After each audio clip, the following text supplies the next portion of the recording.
আমি বাংলাদেশ জাতীয়তাবাদী দলের পক্ষ থেকে সংহতি জানাচ্ছি। আমরা কখনোই প্রত্যাশা করিনি প্রধান উপদেষ্টা ডক্টর ইউনূস সাহেবের আমলে শিক্ষক হিসাবে যাদের নাম রয়েছে তাদেরকে রাস্তায় বসে থাকতে হবে, তাদেরকে রুজির জন্য ধর্ণা দিতে হবে সচিবালয়ের সামনে।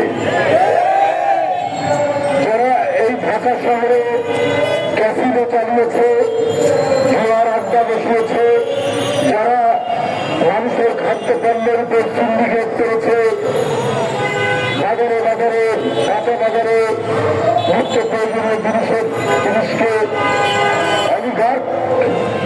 অলিগার্কি যারা চালিয়েছে, সিন্ডিকেট করেছে, তারা কিন্তু খুব একটা গ্রেপ্তার হন না, তাদের ব্যাপারে সরকারের কোন পদক্ষেপ নেই। কিন্তু আজকে 9 দিন ধরে 11 দিন ধরে এই নন এমপিওভুক্ত শিক্ষকরা তাদের পেটের ক্ষুধা নিবৃত্তের জন্য যে দাবি তুলেছে, এই দাবির প্রতি ন্যূনতম কোনো কর্ণপাত করেননি সরকারের পক্ষ থেকে। এটা তো আবু সাইদের রক্ত ধরা সরকার, এটা তো মুগ্ধের রক্ত ধরা সরকার, এটা তো আহমদের রক্ত ধরা সরকার। তো সেই সরকার আজকে সমাজের যারা মেরুদণ্ড, সমাজকে যারা নির্মাণ করবে, ছাত্রদেরকে যারা গড়ে তুলবে, তারা রাস্তায় দাঁড়িয়ে তারা তাদের আহারের জন্য, খাদ্যের জন্য, কোন রকমের মানুষ হিসেবে বেঁচে থাকার জন্য আজকে তারা দাবি করছেন, অথচ সরকারের পক্ষ থেকে কোন ধরনের নজর নেই, সরকারের পক্ষ থেকে কোন ধরনের দাবি দেওয়া পূরণের আশ্বাস নেই। তার মানে সরকার যারা চালাচ্ছেন, নেপথ্যের লোকেরা, তারা জনবিরোধী। আমরা জানতে পারছি যে সরকারের ভিতরে আবার কোন কিচেন ক্যাবিনেট আছে। ডক্টর ইউনূস সাহেব একাই সব সিদ্ধান্ত নিতে পারেন না।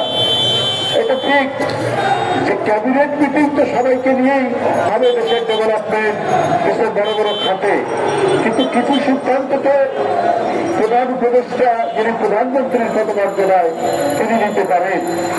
কিন্তু 2-3 জন উপদেষ্টা তারা তাকে যেটা জনবান্ধব পিপল কোন সিদ্ধান্ত নিতে দিচ্ছেন না।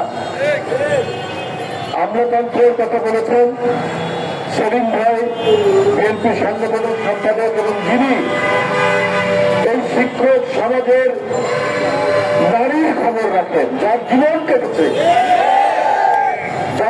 কেটেছে এই শিক্ষকদেরকে ভালো রাখার জন্য, সুখী রাখার জন্য, তাদের পক্ষে যিনি সংগ্রাম করেছেন অধ্যক্ষ সেলিম ভাইয়া সাহেব, তিনি কখনোই আমার বিশ্বাস যে কতগুলো বলেছেন, যে অভিযোগগুলো করেছেন, এটা একটাও কোনো বাড়তি অভিযোগ করেননি।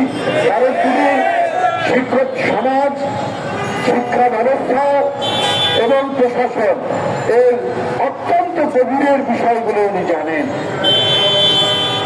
এই কারণেই তিনি কথা বলছেন। আজকে কই একটা মাফিয়াকে তো আমরা ধরতে দেখলাম না। টকি হত্যাকাণ্ড নারায়ণগঞ্জে এই নিষ্পাপ কিশোরকে যারা হত্যা করেছে তাদের তো কেউ গ্রেপ্তার হলেন না। কিন্তু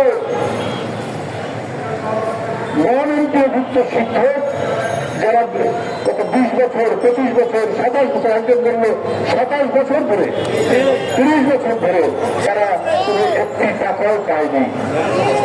এরা বাংলাদেশের লোকজন, এরা তো টাকা না নিয়েই এত অনেক ছাত্র তারা তৈরি করেছেন, যারা সমাজে বিভিন্ন জায়গায় আছে, বিভিন্ন সরকারি দায়িত্ব হয়তো পালন করছে।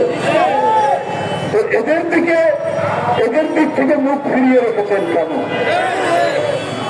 বুঝতে পেরেছি যে নিশ্চয়ই কিছু গণবিরোধী উপদেষ্টা রয়েছেন যারা আপনার কোন ইতিবাচক পদক্ষেপ, জনগণের সবচেয়ে আলোকিত অংশ শিক্ষকরা, এই শিক্ষকদেরকে ক্ষুধার্ত রেখে অনাহারে রেখে এদের সন্তানদেরকে আপনার মৃত্যুর ঘটনা পাঞ্জা লড়িয়ে আপনারা কি আনন্দ পাবেন আমি জানি না, কিন্তু কিছু উপদেষ্টারা এই কাজগুলো করছে।